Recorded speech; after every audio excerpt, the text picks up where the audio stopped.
so no na etimi aboa se fefefe 40B Royal Castle Road Ashville Broseni yefra yeden nsem ni nyina so mo na awie na your social media pages no so aye se fefefe ya boa no egu hodom ene de hu mfonyini si ni tietie bia ne de atototo hodom no wahu se asama ye kan no kura trodo ena ye de esomo Facebook no so enie wokwa ya no type top media ye be pie hodom se fefefe samunum ya hyenso de no eno sa na ye pep bi sa se kama fefefe bi na da hono mu na wa click so enu be di kan wa like page no wi a no wa kwakwa news no afi de wa share se de be afoforo so ensa betimi akebi YouTube ya Top FM online and TikTok ya Top Radio 103.1 sansa mi nyina no so ya sanso atro bro for kasem say kama and ya de ato your website no so www.topfmonline.com e hono kwa Kasiebo na kinkan betimi akinkan bi wo ho brofo a ya tro ya so ne so fiko kroje ena yedi egu wonum no enti working kind no bre krona so betimi aso radio no na utie wo honum na etimi aboa se be ya de woye bia no ensem ekoso wo man mu die wonsa betimi akeni ena wiansama yede ba ne de edi makotini bi eni tachima nananum echrese nya de omi asante ewo asembiara enti nananum aye hu nsentwefo hyiamu aposifo nso achi nipa be ye de wotwe a wamukobo ban wabato yimu na afia bato yimu asumwie no enti ama enwekuo mienu akomtira pam ho eden na asanso esi wo boku biom a sa brede nipa baako asanhwere ne nkwan Dr. Nyaho Tamaklo wasi Lydia Sere Malasa ebe ya fo akonwa to ho abranti ebe de ka 30 cedis tiemu ye 10 cedis emiensa enu nti wahwere ne nkwan Ireho iwiase ohun de wumuo no elu obibuo nti mpani so obi antoma goye na de 30 Ghana yati yesi afimu so ebi ani dwatire nyina no RTM Services and Training Center edmekue na de na otwemiensa ehwe se de yetwi forklift na otwemiensa ehwe se de yetwi excavator na otwemiensa ehwe se de yetwi wheel loader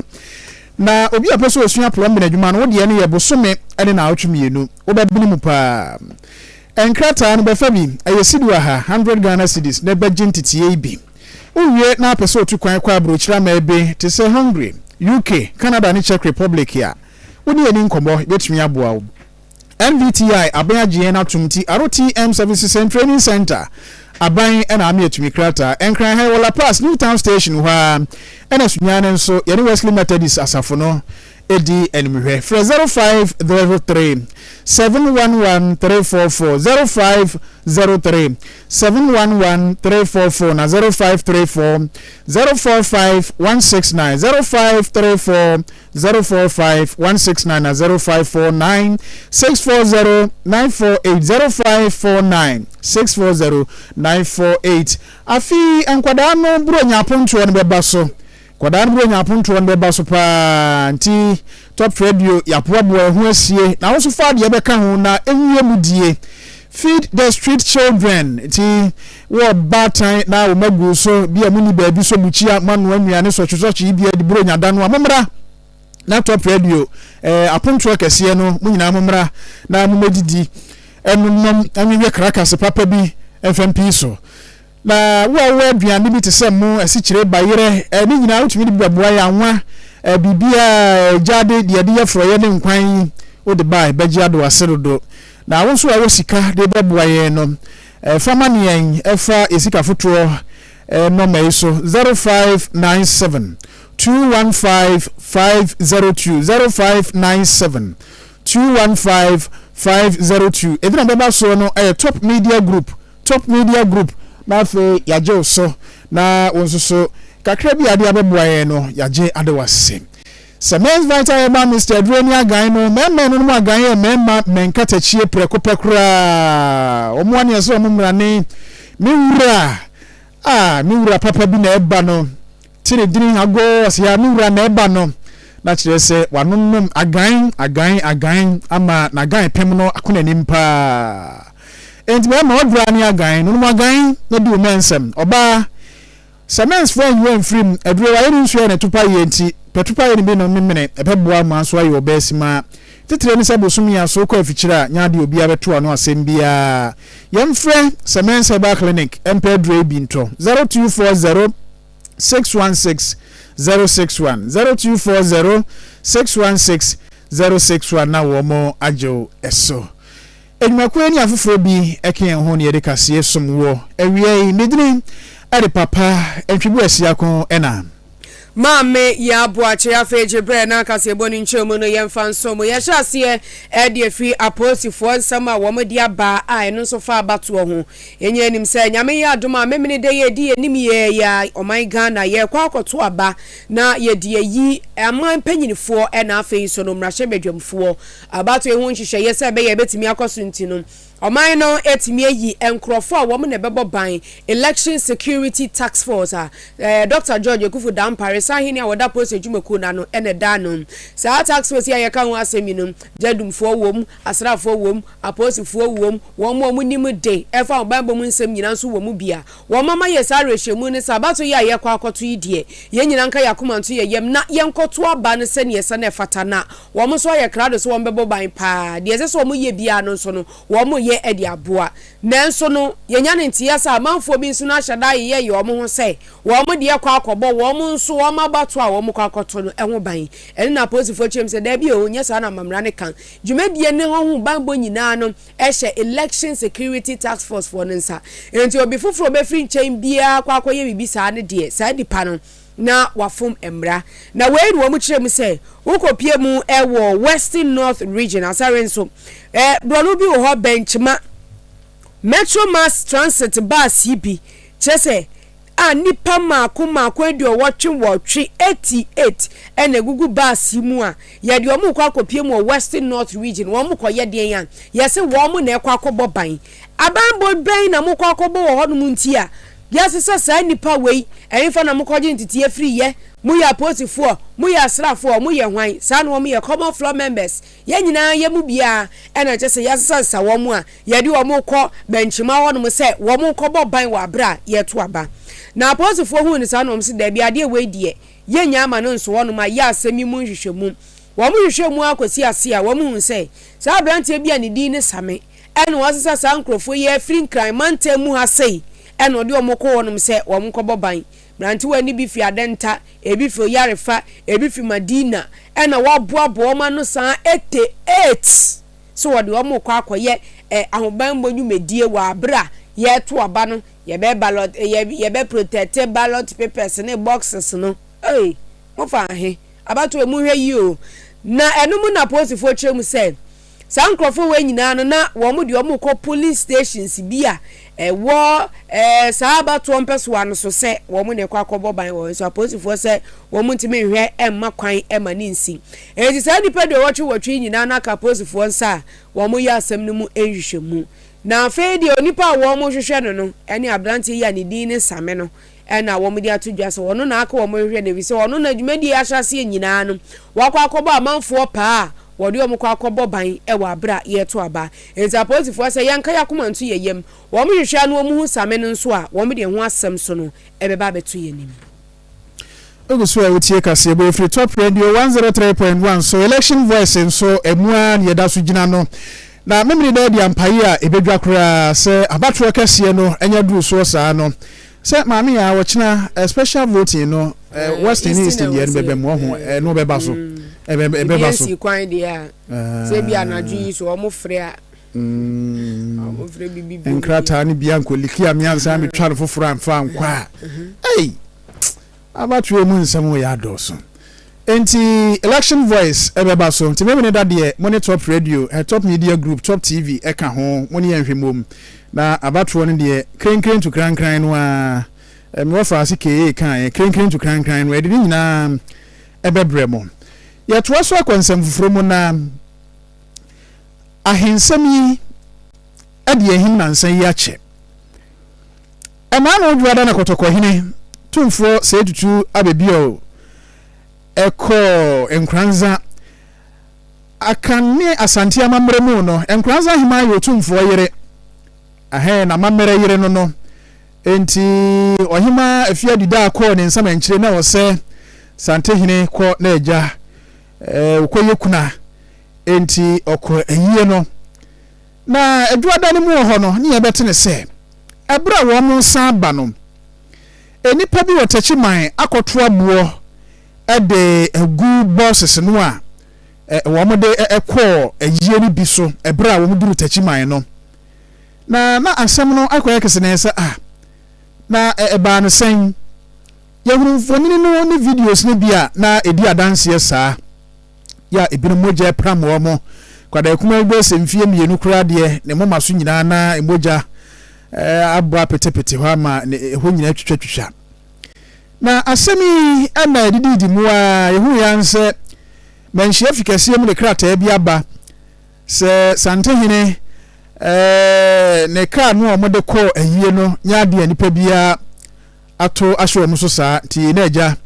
yenim se mpanin kasa ja panin de odue ma atenso mante ti bia na wo hene mpese obetietie atesem na wodi aya asem wonti no mo de ba ne saa na mra ya wo hwa na tachiman so na nan atra nkonwa no afrens amtrefu nhia mum ya kwa ya mani omde boy ne se an asem a aba mfoduru no nyina edi adanse se santehene atiasia na muana se ka hodo ode betwa mu ekonkranza koye ayie na osan na chi aba santememu no enipa bi ewo tachiman akototo abo ede ape wo mo ama enipa bi eprepra no saa netie na omo ka mankyeremu no aba abeda ho ese edwada ne de esi ye no esi wo tachiman ho ebra santehene ne na twiatefo no omo twiatefo mpo omo kwa ayie no a omo ba no ebedru friends sa tachiman ho na kire se wo mo emrantie no bi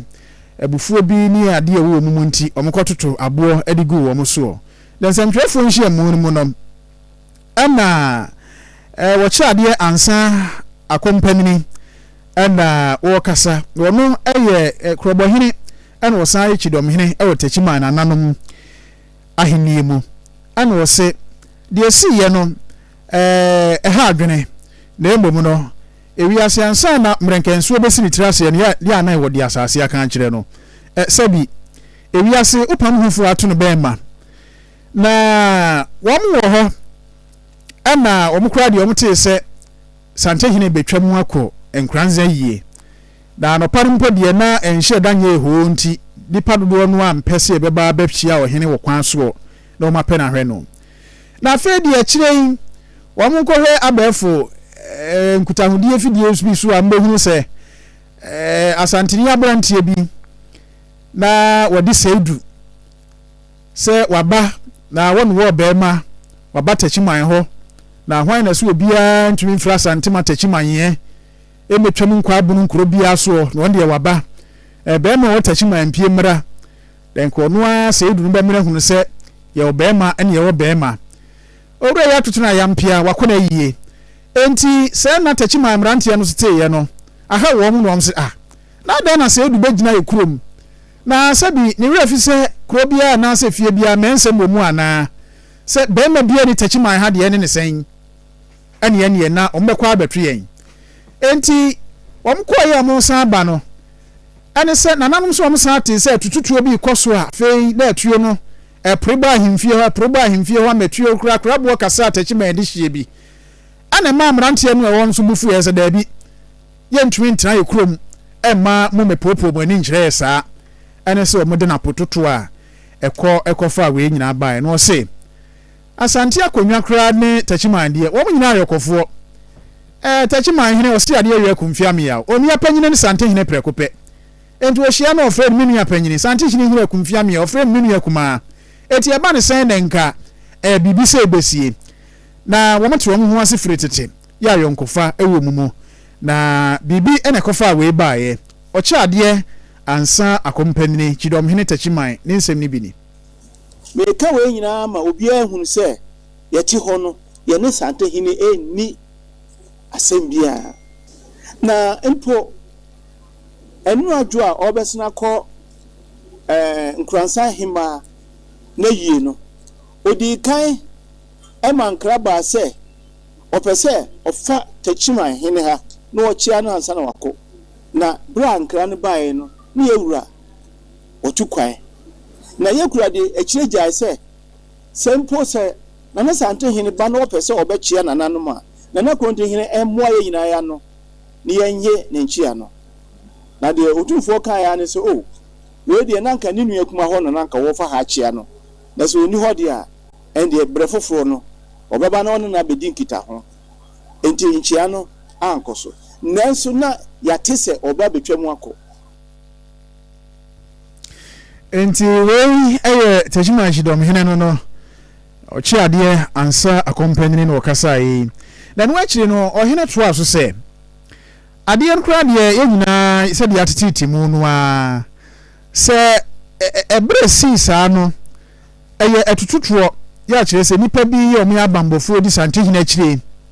etoye tejima kurodua mu ene ma mabunu bi wo ho nso ekoko epaye na ni nyina no wo mo nso no ebi wo ho a wo mo de mani hunu bi nso wo ho a ya atesem bi wo ho a matemate mahu social media so ye bi na omuhu ye kopim se mentimi ho ase asore o tachima mabunu bi ene santehene achidifo no bi entemu a ekofa we bai na enso osi apresifo ma omuhu ye ha nti omkoye no tumi ko hebo ban masumwie bai na nipa bi a mupuraye no odo mo akoto Holy Family ayasabia ya chese a doctor for ehwe mo no nso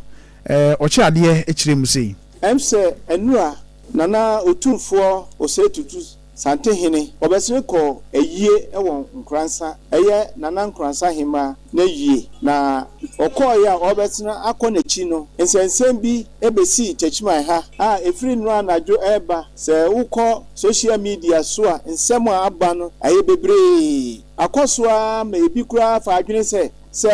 nana santehene obesina ko ayie na se nsem asia eno de omuso wokumase a omu twen ahwese se techimanfo so betumi abakumase abedi dwuma na sanse moya edeba no ena nanam no yepese yema nipa nyina ete dia ekoso de edika ya kan se techimaman ne asanteman eye nipa baako anya hwe no techimaman ne asanteman ne bohye ebio techiman ohene akonwa no ene santehene akonwa no enyina ye odwokofo na esanse omye odwokofo nti no ayonkofo bi eda omuntem enti we no aye de esiye ya kire se osi ade ye kumfia me ya tachima hene woni tachima sesei ohenkasi atia ne na achi na asemi si na chi nso enti ne henkwafo ne hemfunkuma ne ade na asemi omo hwe no mo atoto okopim se ohene ebeba na Maame Yaa Boakye obi sama sembi se yetupa no omto ye ana hemfutu ade atuduro gum ne bi no omto ye o kasemu no ham Maame Yaa wadawroma me tachima no na mini hobi so otiase na ebiemu nso no atututuo ni video no minya bi nhwe na tene atie se atu yetutuo wo ho entitu yetu ye no se ye atu a atuduro na gumu ya yedidi wahini achi anase yetu a akorabo ankasa ene hyemu eno de aposifo no ebetumi ame ehunu se ye no kreso obi tutu a na etuo ben na ya aboba ben ne hyemu de American what ya say ena bota yenso ayede to ne yese unse to de be ahemfo no omu twem omu ko ha ye tutuo didi omu achi de kekansem edi ebi akansem anase bia no obi ye bibi no omu tutuo no de apam no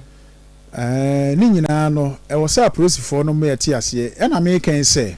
etuo na semu a ye kan nyina ya atesem unse videos na ye nya ahwe ni nyina ye hunu ba bi etuo bi atuo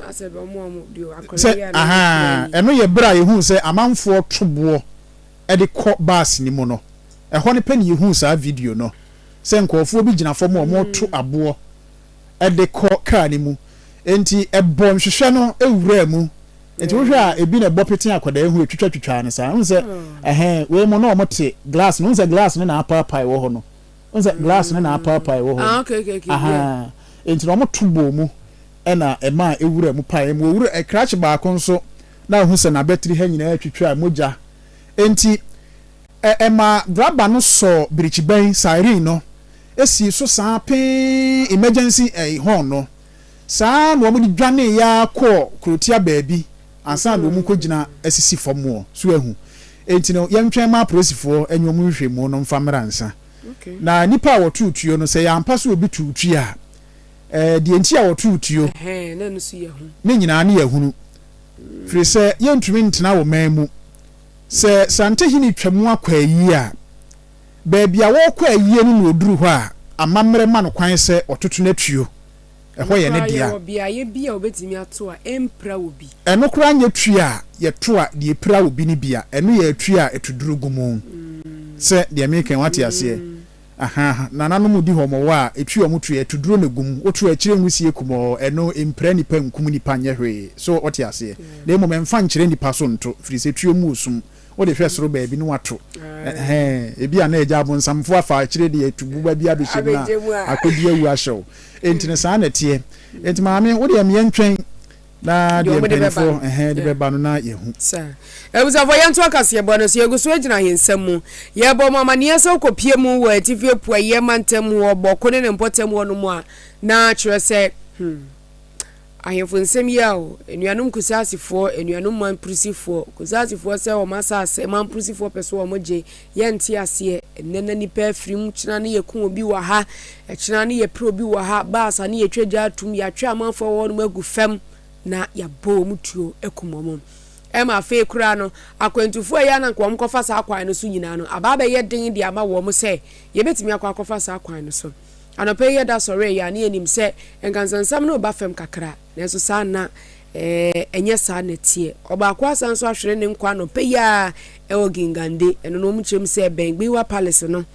ɛna ɛtare wusemi so aba ɛba ne sɛ so de anache sɛ Simon Asimiga pɛ ɛne betimi abɔ ye sa amanie Simon akwa aba thank you.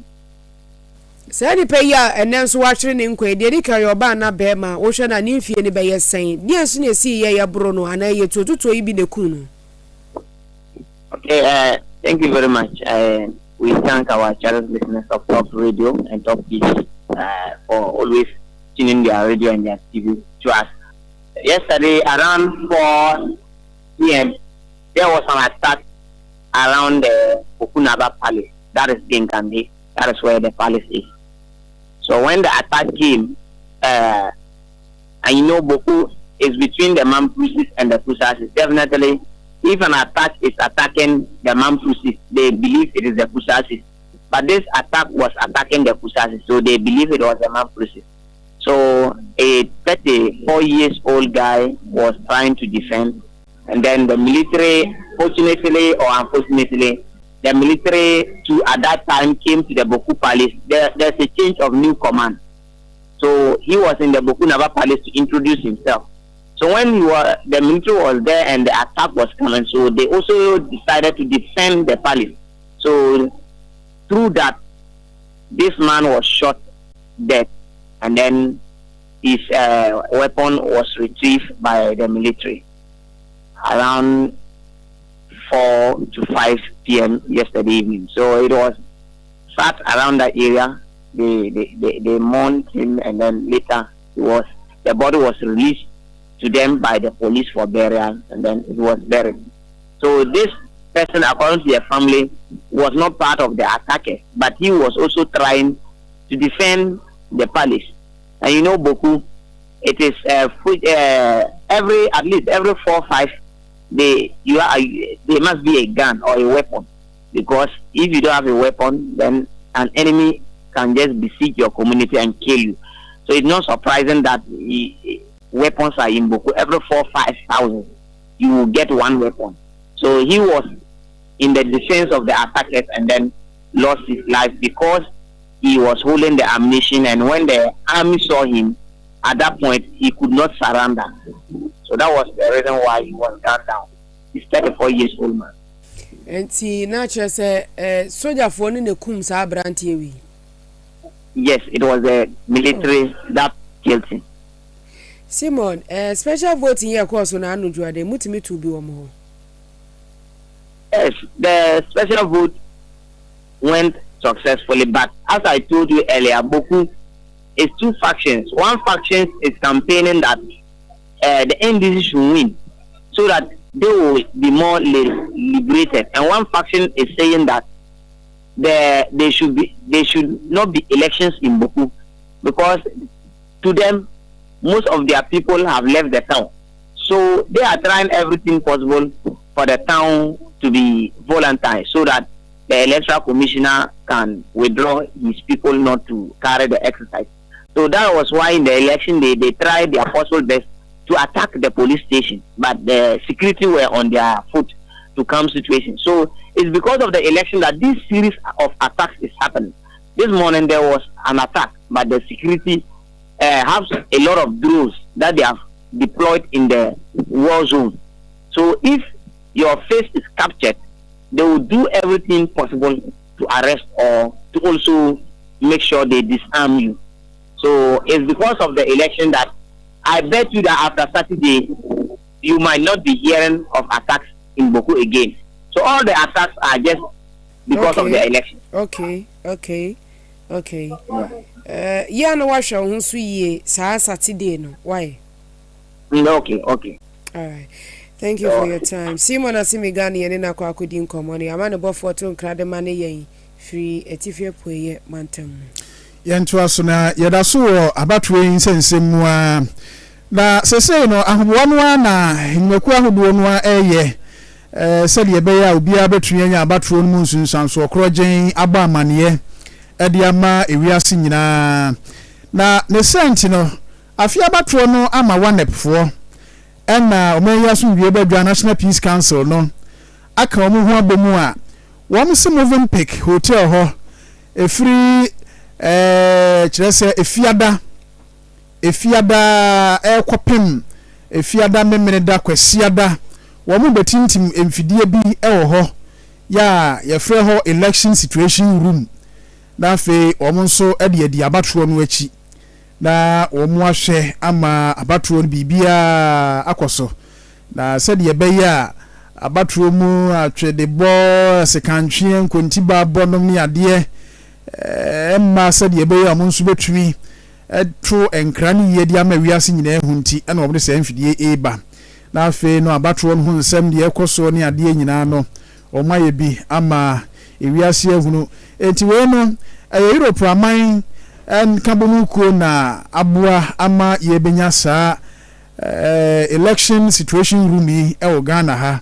na afi one of any National Peace Council akohwe na yedi aye adwuma no kama pa na ni nyina mu nso no Austrian Development Agency ADF nso eka ho na Swedish International Development Corporation Agency SIDA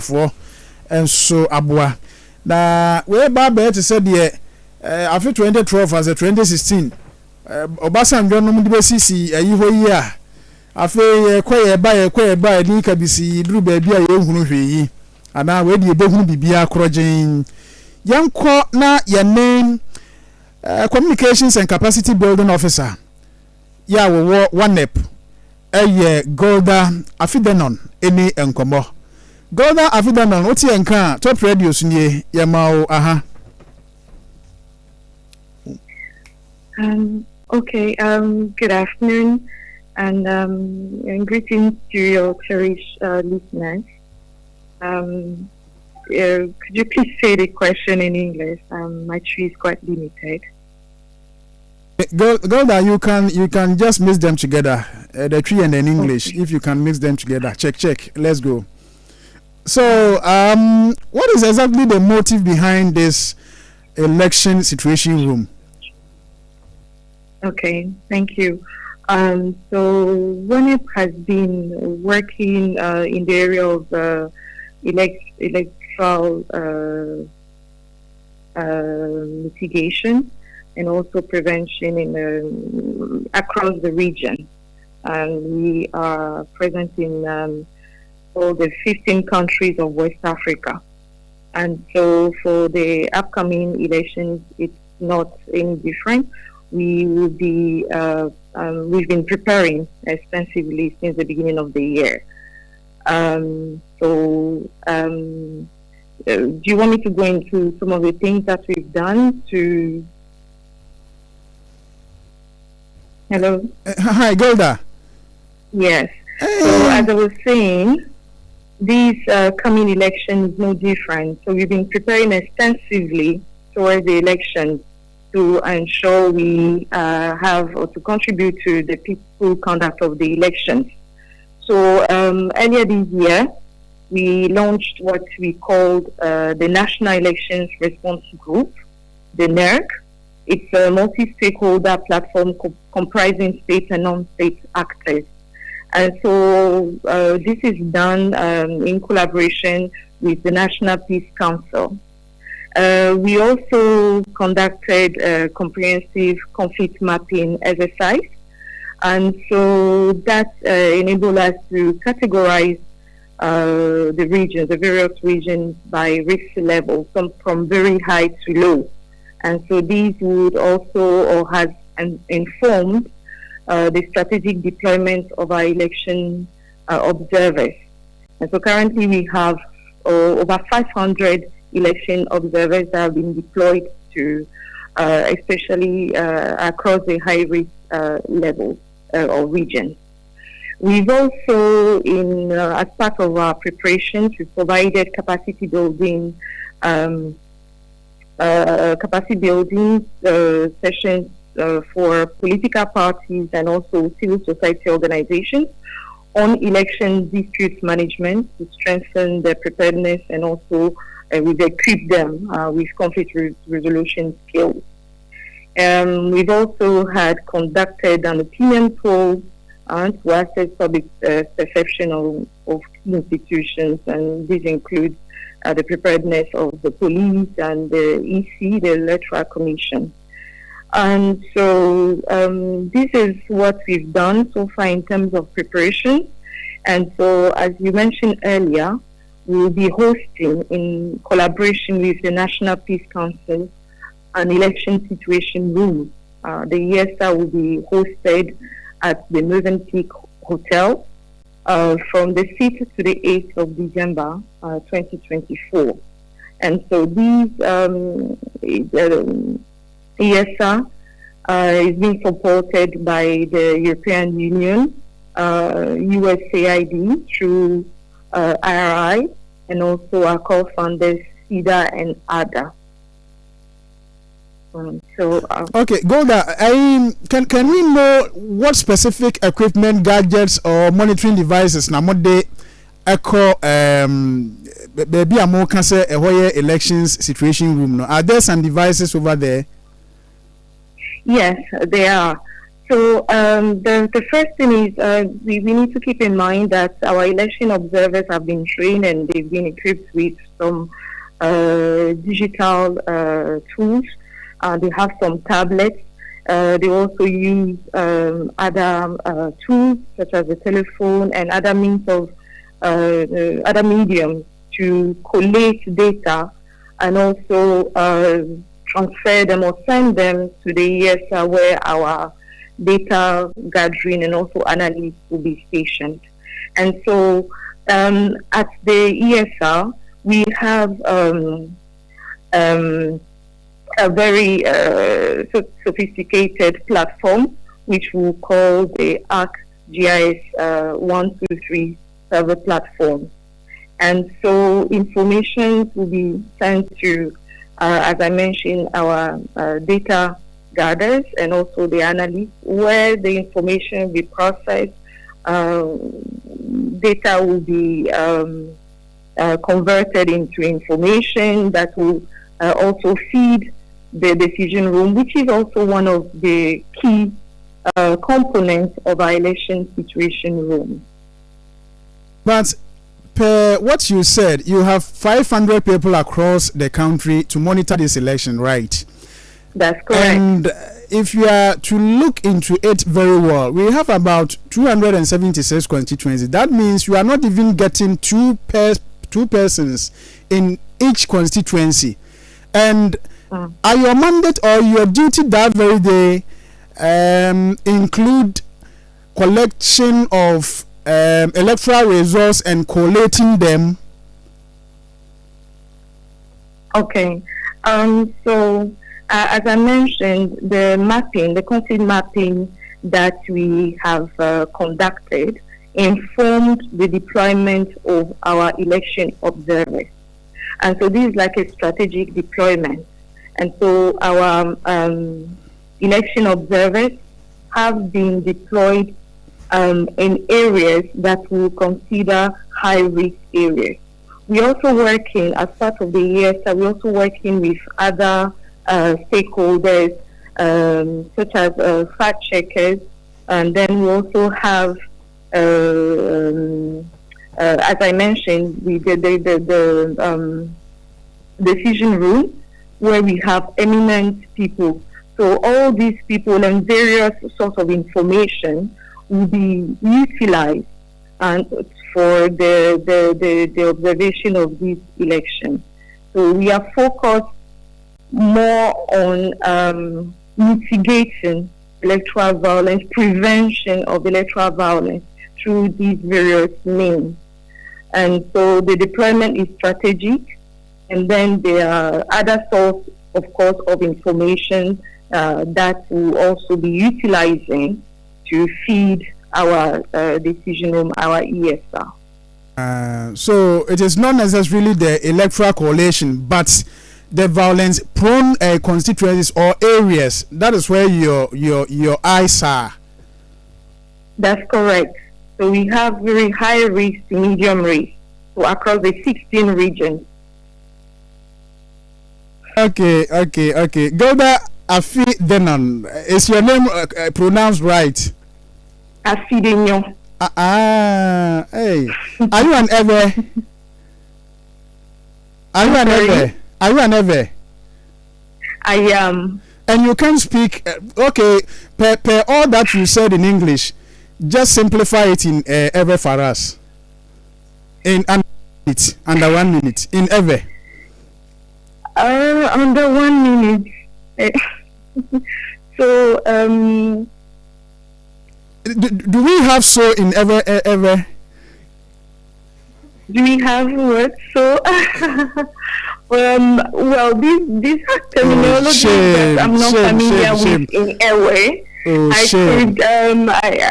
mean, I would have. I'm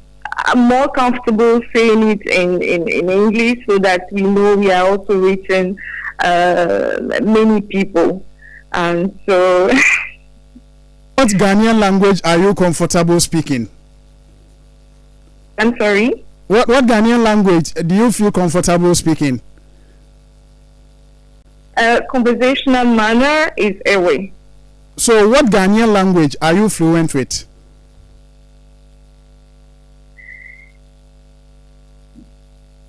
Have you been on? Yes,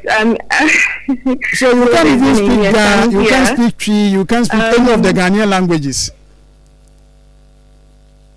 I'm oh, shame. These are complex terminologies. Terminologies, yes. So if you don't mind, I could say it in English, and then you could perhaps summarize it for me in Antwi or any language that is widely spoken. Me the okay catch them. Me that's it. Yeah, that's it. Bye bye. Golda Afidenyon. What's it? No. Enti Maame Yaa say den Afidenyon. Afidenyon. As you say. Baby ye. Edina anse chere do. Baby ye. Afidenyon. Eh, ana enso baby ye enso onte ni krom kasa. Bo Maame Yaa Boakye. Yes ya no mani wu pa. Oh, said there be say wo twini a me kan say bibini a wo ye anwenani ana agbeni wonti ukrom kasa. Onga so wonte wo se eba ne nkomo afemu obetimi aka. Na nya nkomo ne ye die Maame Yaa Boakye. Ne udi nkomo na me se kakakra. Yen ya yeti radio so no. Ye hu radio ne yeti radio so a ye ho to ye sesen. Ti say emmo ye hu sesen. Emmo ye hu. Na borofo no wo kan bo ne hu. Nenso afoforo no obekasa o radio so obitimi hye da bo ho mpaye enti ne krom kasa no obeka o radio so no eno je so wo hye da sua na obi krom kasa de waka no fenchen radio so a wano amfom baba wa me to ane me buzi aboye fast da ma da fie something ye Hepa Plus Pavi and a plasmos mixture wo story na sa no pa mi ensan wonya na sa wonom na sa woka bomu a ebo papa wa he me wana te brofo wo so te brofo na ozo obabi wo hod mo obu ni nsa asebo sentimi nsisi su bi ye na ba se cha na ba se wanwe ye odi lisa obetimi egu hu anim ase wo badwam ya de wa hodo bi etimi ha nipadua na emma wa hoto enkoso no nyina no Hepa plus Pavini plasmas micha me ensan yu kabom na so wono ma ebeboa papa ha Maame Yaa ena ye de aye nti eboa ma nipadua no so timi ti apo na juma pa ebo nti friend power to the people me sure wo pe bia ya na watimi afresa numbers ni e di bia brel 0542 778572 0542 778572 and 0542 807 obetimi nso afre 0591 367898 asamda ye dia bre Ghana fo eni amai foforo sofo a won ba betra Ghana nyina titiro nkran ha ne se medimafo aba clinic ne nkrabata we bi won nkran ha se ni bu adwuma de we ya sem de e dia ma ye nyina obi bia ro de hye bia waba be pie mo nkran ha se ne wunya so betu kwan akoko pie mo kumase ansa na wakọja yarehwe ne mom no nkran ha yi a pokwase mayira wo kwa ye be show na wo yade ne etu ase the time da so be hia no ho na what the time ato yade no so the bre to so say ya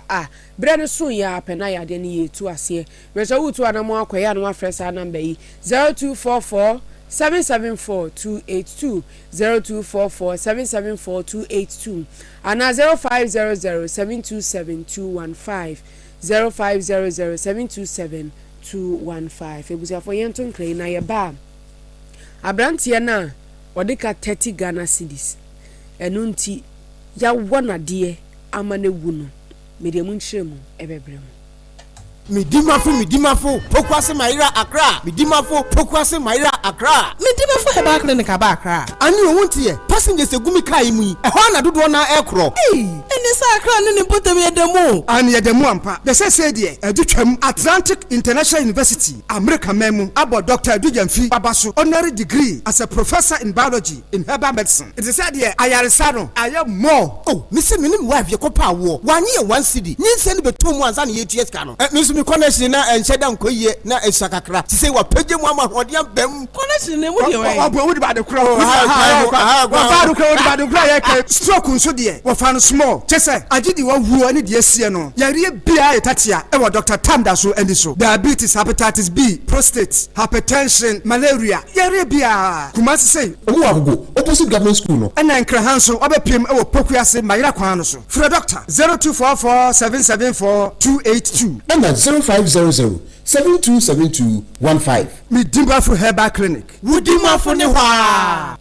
SO Herbal Hospital yare ahura wo sano omanfo ho adwiro mpa mede yare chini sa ankosiaga nanso SO Herbal Hospital ebe me no menya mayaris wode ya mo nsachi Dove TV na mo hwa nwanwasem omanfo amani yi omo ya wo mo sonso a this was chest space antisa wo hunu hwe ko hwe kwan of faso a wo sawon yare anya kwana bra o medie na malaria fibroid typhoid fever any joint pains na ekumi hu na madam for no ntumi hu emfie pi ene ko hwe wa sanyem diabetes hepatitis B hypertension liver and kidney disorder prostate na whether stroke STDs any yare ho na mo kai yare bi nu a omanfo sie ni aduro no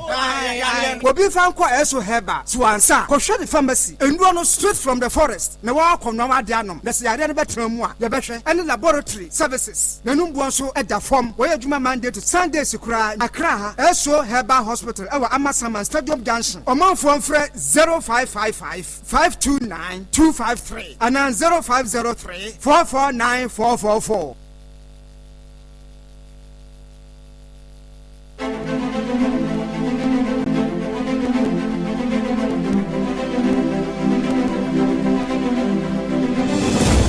Election 2024 Nedru Harry, your number one trusted and unbiased media house, top radio, any top TV, your election voice, Esha Ghana for any reason na bosen. Yeah, they about 21 some. Every national year, Ecosin Rie, Emu Kro Chamber Bremo. From polling station to the coalition center to the strong room, Ecosin final declaration. Ane, a free elections no. Ebeye dito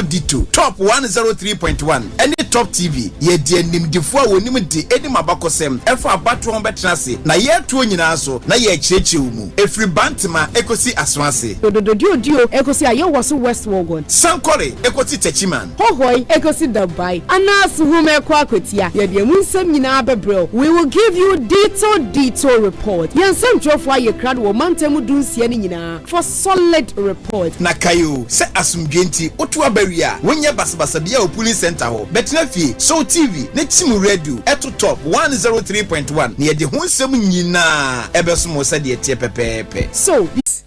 ena yi apaso ede akọwọ atokwame a sabe ye kasai wafiri mu na Robert atokwame ene abrante ba kra friend afete wo mu kyerem se wo mu nyina ye ghetto boys ghetto wo mu ko pa na ye se ye de ahye bracket mu se mu fo de ahye bracket mu we boys na obi nim ne yekoba ye se ye ro se ye den ene ma atokwame ebe di Robert ka na Robert nso ni nuani afete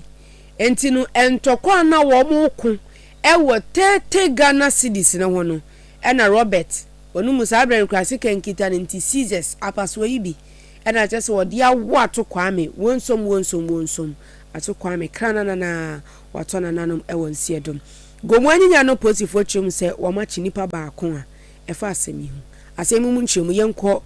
kache kweku ademanche kache akwaba meni abamajo so emo mu area mu ho nso die awo shiwo ya semo atokwame yi asesi a wafiri mu emu no wahe ba ne sensu no wafiri mu enchiremu de ka ho biom ene sen yo samri meni aba mene wo ekase abrante kwa ye frɛ no eye ato kwame ai kase ube piem wo gomu anyanya no a nipa bebre efren eye shock ushia ne kwanche wo ye aya eno nam so manakwa ya rewo semu asambre amene we kase die ebusuafo enso no egudem etwedwado na empo no economy mu asikutu bi a ekosi ya na sika eda summit mu asena so no eye 30 Ghana cedis enye asem no ne nam so advantage ato na nanom ewo insedo a enye asem ketwa na ene kwaba nyina ne se abranti ya friend no eye ato kwame enipa dodo nyina no e friend shocky ono ena ejese one na danfo ba ko a ye friend Robert womo ena ejese Robert etire mu se ono kra de onyes ebi e de aya de ente no ni bluetooth ana se headset a okuta ejese odise ni to kakaka no ato kwame enje sa headset no na pe o man se Ghana city se no ye odisia owa ejese na man ko bia no nyesi kana so de breno a na utimi abobodin agi ne headset no then na abran pedi no ono so e dia kwa koton e ma wa yi sika edin number ku no dey inside the web then I just Robert Sai say oba na wa ba beje eye ni headset no dey take Ghana amano no no bo ah na just pichu mfi no na just dey entoba e ba ye na e dey entoba e ba ye penifo kan say be say opata for eji aba na we opata for we dey wanyi aba ono angasa kopa asem e dey aba na ho abranti a Camry ene wo e ka say ye fe no eye apete no na ne ho akodi semeseme a wetu pia fejan di kuma ye na say de ho akewira we tani for gas Camry police for inim bibia onam sisia the money awaye nyina say some bante makwa kumjeni e fon entofa e wo 30 cedis mi you will take na family headset mami no e dane entofa na twede e koso no e no no nso e se na bufu na wani a womodi woni kodwawe sene ahwefia santemu ehu ye no na womu kire mu se sene abrante neni esi e dane e wo neni e to animu no na eni enya e papa womu su se ene wakonu numi wakodu twebi wakodu chibi ena ma waye dey ejese nini no aye donjon ena ejese sizes bia eda ho okotam sizes obi nim efiba soro ebete bayina be mu a abranti bibi egbowura ni mu ene ne kokoso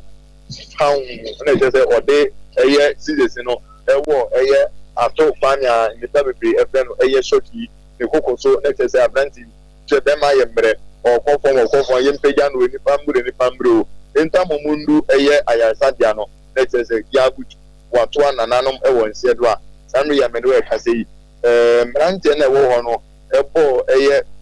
abrante Robert Abombo e de no call police station ho e je say amunu wa police for no eche no na ne nua ete ye no say yache eye Robert ne de ode ne ho eken wira samia me ne we ka say de we dwane from police for ejina won now so na che say wo mo ehwehwe abrante na wo mo ache no ntumi za ya gomu anyanya no a eno no ewo gomu East Metropolitan Assembly ewo mfifiri mante mo no arewo semo a esi ewo ni Adema mebau atu kwame eni Robert na enya ntokwa no atu kwame eni Robert ena enya ntokwa no ena afete no akotwe Caesars dia bewa atu kwame wa akotwe Caesars dia bewa atu kwame ntokwa no kura de emfa ne ho bebia but ninua ena eye Robert ejina nka obeje ne ntokwa na kwama no ena samri ne ho aye moja foto ya watu pia enti si atokwa me ebusuafo we sisi ana atokwa me ebusuafo no wo mo wogomu anyanya no se afi na asem no aba enti ebusuafo no nso no yentimi ene wo mo nkasa yesa ne se won se we no eye mrantie asem enti e wo se wutie mu yi ena wo se sometimes na asem isi na se awofo wanya botre enti eti asem ni mu yi a wo ba ko bi wo ba na chi wa bra nsem obekeka no na nke wo se wo ka no sa ente busuafo ne de omunya mfa wo manu disem entuga enti yebuso a yebo won time se na etie bia no ye ne omo beka se won se sen fa no muzi egi asem fa na mfiomben ena police for itimi aye aba ho na cheze wo mu nso no nyom betimi aka no na ye de aba bechu enti asem we no da ben potin e ba to se da potin esi ye no Endra na si ye da ben eye endra enyumbre na sare wo se we is kwekwa dem a unse